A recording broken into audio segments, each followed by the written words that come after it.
কিভাবে চিনবো? আল্লাহ সুরতটা কি? আল্লাহকে দেখবো কেমন? আল্লাহ যে আমার একটু জানার বিষয় পরমের কাছে, এই জিন ছাড়া আল্লাহর কোনো অস্তিত্ব আছে কি নাই? তারপর হইলো পালা। প্রথমে তো পালা হয় না। প্রথমে আমার একটু জানার দরকার এই জিন ছাড়া অন্য কোনো আর কোনো জায়গা আছে কিনা। একটা যদি জিন দেখায় তাহলে আমার বলে তুমি বল, ঠিক আছে না? আর যদি বলে আল্লাহর পাওয়ার আছে, তাহলে যদি আল্লাহর পাওয়ার থাকে, তাহলে যদি আল্লাহর একটা কোনো পাওয়ার থাকে যেটা আমার জিন ছাড়া, আমার দয়া করে আমার পরমের কাছে একটু অনুরোধ রইল, আল্লাহ কেমন, আল্লাহর ইসলাম কেমন, আল্লাহর ইসলাম কোথায়, আল্লাহ দেখতে কেমন, আল্লাহর সেকেন্ড সুরত কেমন, এটা হলো জিন পরম্পরা দিতে। দয়া করে গুরু শিষ্য পালা আলাদা, গুরু ভক্ত পালা আলাদা, জিন পরম্পরা আলাদা। এটা হলো আমাদের ফরিদপুরের নিয়ম। তাই আজকে দেশে হলো জিন পরম্পরা।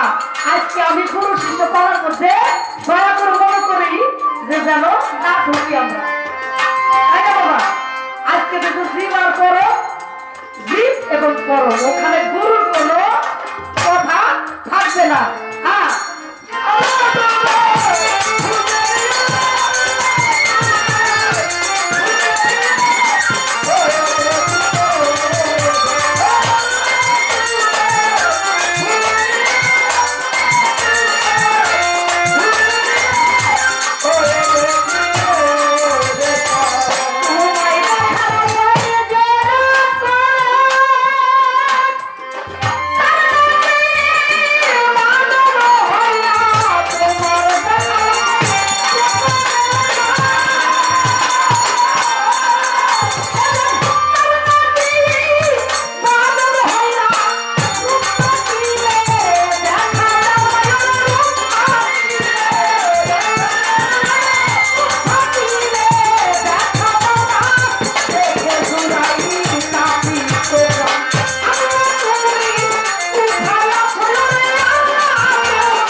তোমার যে না দেখে আর কোনো ইবাদত হয় না। গানের মধ্যে বলছে তোমার যে দেখে না, যে চেনে না, তার ইবাদত হয় না। তাহলে দেখার দরকার আছে।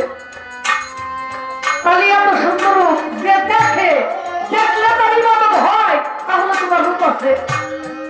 ওই রূপটাই আমাদের দেখার দরকার, যে আল্লাহর কেমন রূপ। সারা জনম ছোট বড় আমরা সবাই মনে করছি আল্লাহ, এখনো বিশ্বাস করি যে আল্লাহ কাকে বলে, শুধু ডাকি যে আল্লাহ, কিন্তু আসলে আল্লাহকে আমরা দেখি না। যদি গুরুর সাথে আর আল্লাহর সাথে একত্র করা হয়, আমি মনে করি না একটা, যাই হোক সেটা আমার পরমের মধ্যে একটু শুনলে ভালো হবে। আল্লাহ রূপ থাকিলে দেখা দেও না, আমি ওই রূপ দেখে, যদি তোমার রূপই থাকে, ওই রূপ দেখে আমার পাপিত প্রাণ আমি শীতল করবো, দিদি আমার পরম।